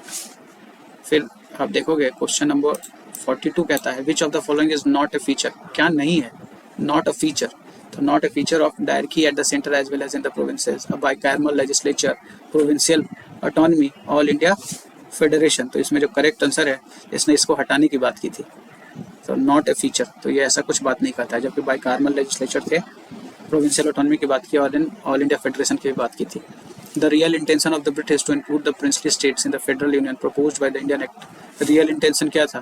तो real intention था इसका that exercise more and direct political and वो तो पहले भी कर रहे थे, ऐसा कुछ नहीं था. Involve the princes actively in the administration of the colony, ऐसा कुछ नहीं था.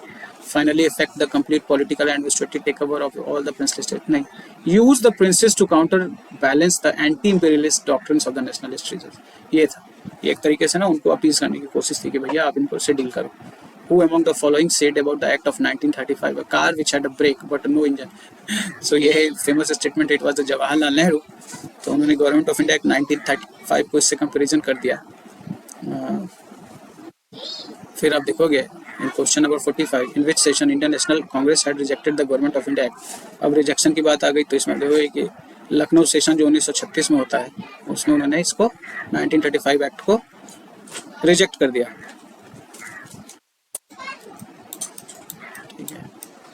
Who among the following had called the government of India as a charter of slavery? ऐसे क्वेश्चंस आते रहते हैं. चार्टर ऑफ स्लेवरी की अगर बात करते हैं तो ये भी जवाहरलाल नेहरू ने ही बोला.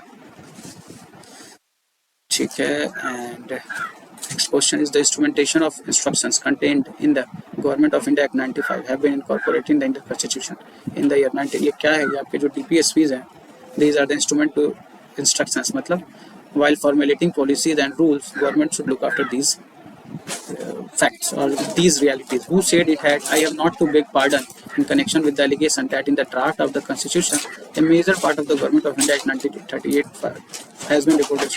ठीक है. तो ये जो था क्रिटिक्स जो करने वाले थे उन्होंने बोला, और उसमें ये स्टेटमेंट ये था that doctor B R Ambedkar को इनसे बुरा नहीं लगा. उन्होंने बोला बिल्कुल ड्राफ्टिंग कमेटी के वो हेड थे, तो ठीक है कोई बात नहीं.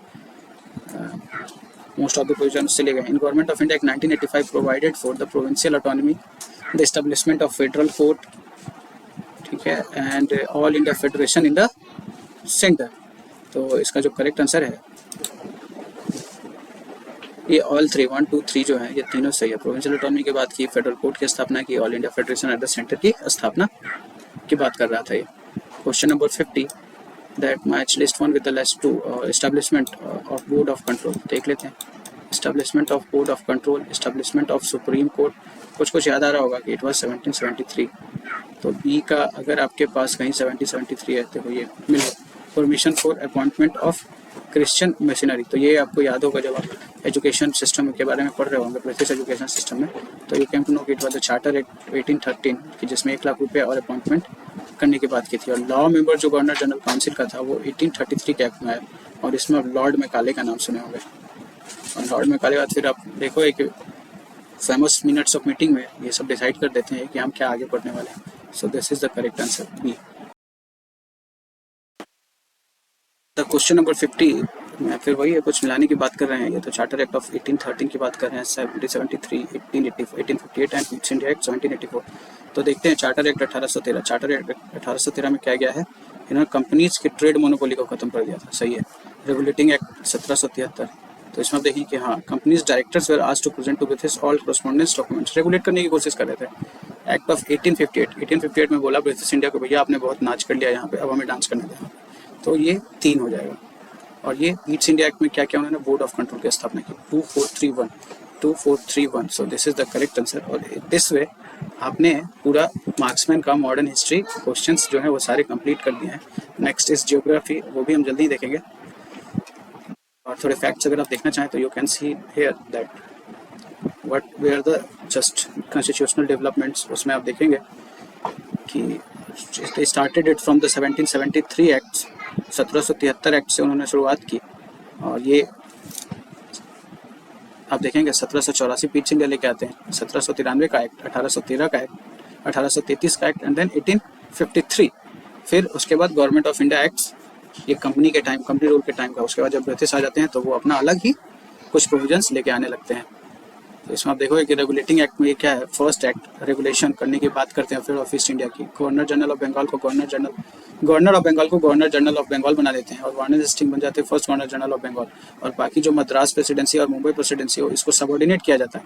सुप्रीम कोर्ट की स्थापना की जाती है 1774 में, इसी एक्ट के तहत। उसमें 1+3 का वो रहता है। और एक court of directors for reporting it's revenue, देखो इसमें 1773 में ही बोला है कि एक कोर्ट ऑफ डायरेक्टर्स होना चाहिए, बट अब देखो कि it was the act of settlement 1781 में कहा गया था। तो governor general is council of 4 members along with servants of Indian company were exempted from jurisdiction of supreme court for acts done under official capacity. Otherwise आप उनके पास पहुंच जाओगे और रोने लगोगे तो ऑब्वियसली जवाब तो उन्हें भी देना पड़ेगा, ठीक है। रेवेन्यू मैटर्स के लिए revenue collection was also issues exempted from the control of supreme court, ये सब उनके कंट्रोल से अलग कर दिया गया, ठीक है। The population of Calcutta came under the jurisdiction of the supreme court, ठीक है, बट उसमें जो एग्जाम्पशंस थे, it empowered the governor general and his council to frame rules for the provincial courts and provincial council. बात आती है east India act की, तो इसमें presidency of Madras and Bombay become subordinate to Bengal presidency. In effect Calcutta become the capital of the British positions in India, ठीक है। Governor general councils were established in Mumbai and Madras. Company administration 2 भागों में डिवाइड किया, एक court of director, एक board of control.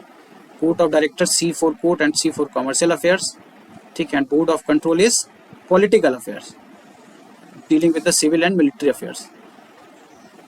तो significance क्या था, 1784 एक्ट में territories of east India company were be called as the British positions in India, और it give the control of company administration India to the British governments. बाद में act of 1786 placed the provisions in place and Lord Cornwallis became the Governor General of Bengal, इसी के time में आया था। ये यही क्वेश्चन थे आपके पास कि किस एक्ट के तहत गवर्नर जनरल को बंगाल को पावर मिल गया कि वो एग्जीक्यूटिव जो काउंसिल है उसके डिसीजंस को ओवरराइड करे। चार्टर एक्ट 1793 में आप देखोगे that commander in chief would not be the member of the governor general council until appointed, and trade monopoly of company was extended in 20 more years, और ये बस 20 साल के लिए दिया गया। गवर्नर जनरल को भी एक्स्ट्रा पावर दिए गए थे। चार्टर एक्ट 1830, ठीक है, sovereignty of company of territories in India, companies territories in India came under the sovereignty of British government. अब हम रूल करेंगे थोड़ा बहुत। Local government was allowed to impose taxes on people, ठीक है, in the monopoly of east India company trade with India, but rule was company rule extended to another 20 years. Their trade monopoly was ended except for the teen trade opium and with China. अच्छा, on one of the important feature was to grant permission of missionary to come to India, और इसी में आप 1 लाख रुपए की भी बात सुनते हो। प्रमोशन ऑफ ओरिएंटल लैंग्वेज या प्रमोशन ऑफ नेटिव एजुकेशन को 1833 में आप देखोगे कि गवर्नर जनरल ऑफ बंगाल बन जाते हैं गवर्नर जनरल ऑफ इंडिया। उसका कंट्रोल भी बढ़ जाता है, full control over revenue, civil and military matter, और विलियम बेंटिक बन जाते हैं first governor general of India. उसके बाद आप देखोगे कि law made under the acts were called act, whereas previously they were called regulations. और ईस्ट इंडिया कंपनी जो बन जाती है एन एडमिनिस्ट्रेटिव बॉडी, उनके कमर्शियल फंक्शन को कर दिया जाता है निल, ठीक है। चार्टर एक्ट ऑफ 1833 में और क्या हुआ था, final step in the process of centralization. ये स्टार्ट हुआ था सेंट्रलाइजेशन 1773 के एक्ट में, जिसमें आप देखोगे कि गवर्नर ऑफ बंगाल को गवर्नर जनरल ऑफ बंगाल बना दिया गया और बाकी जो मद्रास और बॉम्बे प्रेसिडेंसी थे उनके पावर्स को थोड़ा कम रखा गया। बाद में उनको उसके सबऑर्डिनेट कर दिया गया। चार्टर 1857 की क्रांति के जस्ट पहले की बात है। गवर्नर जनरल के legislative function and administrative function को अलग कर दिया गया था। कंपनी के रूल को एक्सटेंड किया था। इसमें कोई मेंशन नहीं किया था टाइम फ्रेम, अक्सर 20 साल मेंशन करते थे, इसमें उन्होंने मेंशन नहीं किया। उसके अलावा लोकल रिप्रेजेंटेशन को इंट्रोड्यूस किया था इंडियन लेजिस्लेटिव काउंसिल में। कैसे? 6 में से 4 मेंबर जो थे वो बंगाल, मुंबई, मद्रास, आगरा के गवर्नर काउंसिल में थे। It made civil services open to all Indian including Indians. ये अब देखोगे 1853 का जो एक्ट था। इसी के कुछ दिन बाद एचिंसन कमेटी बैठती है, वो बोलती है नहीं, ये एक जगह दोनों एक साथ नहीं होना चाहिए, ब्रिटेन और इंडिया में नहीं होना चाहिए, तो सिर्फ ब्रिटेन में होना चाहिए। उसके अलावा for the first time local representation was introduced in the legislative council in the form of 4 member from the local governments of Bengal, Mumbai, Madras, north west frontier provinces. फिर आता है 1857 की क्रांति, जिसको हम फर्स्ट वार ऑफ इंडिपेंडेंस कहते हैं, और उसके बाद टाइम चेंज हो जाता है, क्राउन रूल आ जाते हैं। और उसमें सबसे पहले तो गवर्नमेंट ऑफ इंडिया एक्ट आती है 1858, देन इंडियन काउंसिल एक्ट 61, 92, 1909, जिसको मॉर्लेमेंटो बेस्ड कहते हैं। ये एक्ट ये मॉन्टेग्यू चेम्सफोर्ड रिफॉर्म पे है। गवर्नमेंट ऑफ इंडिया ये साइमन कमीशन के रिपोर्ट पे है। और गवर्नमेंट ऑफ इंडिया एक्ट ये लॉर्ड माउंटबेटन रिफॉर्म पे है, प्लान पे है। गवर्नमेंट ऑफ इंडिया एक्ट को बोलते हैं act of good governance of India, good government of India. End of the company rule, viceroy नया डेजिग्नेशन दे दिया गया। गवर्नर जनरल ऑफ इंडिया को direct representative of British crown in India. उसके अलावा एक office of secretary of state London में बनाया गया। He was a member of the British cabinet responsible for the British government. Secretary of state was to be assisted bye council of India. ये कहाँ रहता था? इंडिया में था। It was an advisory body with chairman of the council. It focused on improving administrative machinery. इसका significance ये रहा। उसके बाद आया 1861 के एक्ट में क्या हुआ? नॉमिनेशन की बात की गई थी, तो viceroy to nominate some nominated Indians in the extended legislative council. और legislative powers of Mumbai and Madras were restored. ये देखो रजिस्ट्रेशन हो रहा है यहाँ पे। फिर ये क्वेश्चन था कि किस में उनको ऑर्डिनेंस देने की पावर आई, तो दिस वाज इन 1861। फिर क्वेश्चन था पोर्टफोलियो सिस्टम, तो इट वाज पोर्टफोलियो सिस्टम। और किसने स्टार्ट किया था, तो इट वाज कैनिंग। ये फैक्ट है, कैनिंग को याद रखिएगा। तो इसमें क्या कह रहे हैं? Portfolio system, the member of viceroy council made in charge of one और more departments and could independently take decision and issue orders on behalf of the council. फिर आता है आपके पास दैट 1892 का एक्ट, ठीक है। इसमें इंडियन काउंसिल एक्ट एडिशनल, इसमें कुछ नहीं, एग्जीक्यूटिव काउंसिल्स को उन्होंने इंक्रीज किया ऑफिशियल नॉन ऑफिशियल्स मेंबर में, बट ऑफिशियल मेजोरिटी बना के रखे। And the election was nowhere mentioned, but a limited and indirect election for the nominated members were introduced in this act. ये Morley Minto में आपको सबको याद होगा कि Morley Minto is seats of the test partition यहीं से निकलते हैं। इसमें कहा separate electorate for Muslims introduced. ये जो इंपॉर्टेंट जो इशू है, जो इंपॉर्टेंट जो इसके वो हैं, आप उसको देख लीजिए प्रोविजंस को, और बार बार देखने से बाकी सारे प्रोविजंस भी याद हो जाएंगे। तो if you don't know all provisions, just go through the important provisions. तो इसमें सेपरेट इलेक्टोरेट दिया गया। इंडियंस को पहली बार एग्जीक्यूटिव काउंसिल में भेजा गया वायसराय के, और इसमें Satyendra Prasad Sinha was the law member in the viceroy executive council, ठीक है। अब ये देखो, इसमें क्वेश्चन था कि पहले जो थे एक्ट्स में, उसमें लेजिस्लेटिव काउंसिल में मेंबर्स को क्वेश्चन पूछने का अधिकार तो दिया गया था, बट सप्लीमेंट्री क्वेश्चंस नहीं थे। तो इसमें अब सप्लीमेंट्री क्वेश्चन भी दे दिया गया अधिकार पूछने का, और वोटिंग बजट के ऊपर ये भी दे दिया गया। और वायसराय का ये सेंट्रल लेजिस्लेटिव काउंसिल जो था, it was increase from 16 to 60। फिर आए 1919, जिसको मॉन्टेग्यू चेम्सफोर्ड रिफॉर्म या मॉन्टफोर्ड रिफॉर्म भी नाम जानते हैं। तो इसमें separation of central and provincial subjects, ठीक है। एलिमेंट्स ऑफ डायची इंक्लूडेड, जिसको हम डबल गवर्नमेंट या ड्यूल लेवल कहते हैं।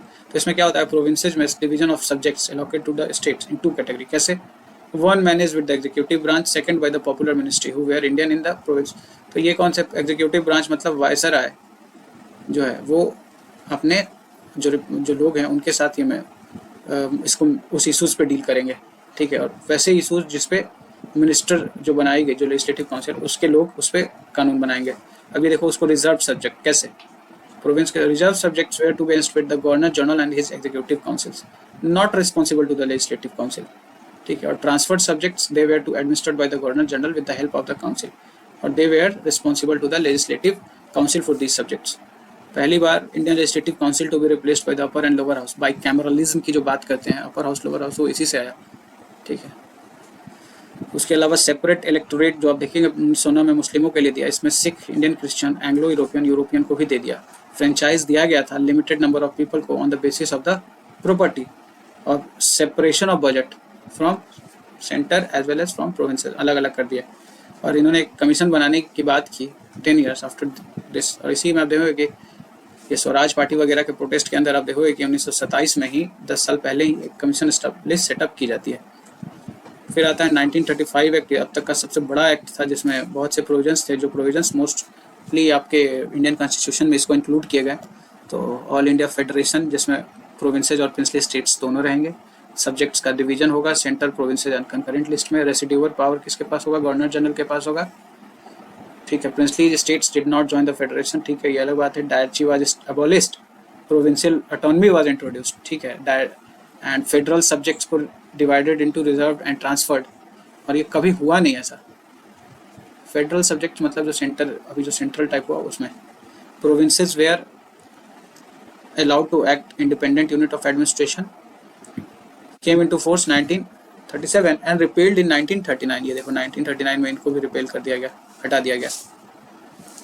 बाइकैमरलिज्म की शुरुआत तो पहले ही हो चुकी थी। इसमें आप देखोगे कि upper house and lower house का जो कॉन्सेप्ट है came into being in 6 out of 11 provinces, Bengal Mumbai provinces में भी हो गए, ठीक है। Upper house legislative council, lower house legislative assembly, separate electorate depressed class और महिलाओं के लिए भी। Secretary of state was provided with the team of adviser, जिसके बाद से काउंसिल ऑफ इंडिया जो 1858 में आया था उसको एबॉलिश कर दिया गया। Then extended franchise, 10% of people, additional 10% of people got voting rights. Reserve bank of India to be established for currency and credit, और एक फेडरल पोस्ट की स्थापना की which was established in 1937। And the very last act है जो 1947 का आपका act है, माउंटबेटन प्लान के बेसिस पे आप देखेंगे 18 जुलाई 1947 को ये पास किया जाता है, एसेंट मिलता है इसको। और it give the provisions of partition of India with creation of 2 independent dominions, कौन कौन, इंडिया और Pakistan. Governor general was to be appointed in both the dominion of India and Pakistan by the king of Britain. ये पूछा question में किसने appoint किया था। Viceroy का ऑफिस खत्म हो गया। Hereafter the British king would not have any responsibility with the government of India. खेल खत्म, हमारा रूल खत्म। It give the authority to the dominions to govern as per the provisions of 1935 act. बोला इतना कुछ तो 1935 act में दे दिया है, उसी से आप अपना रूल करो।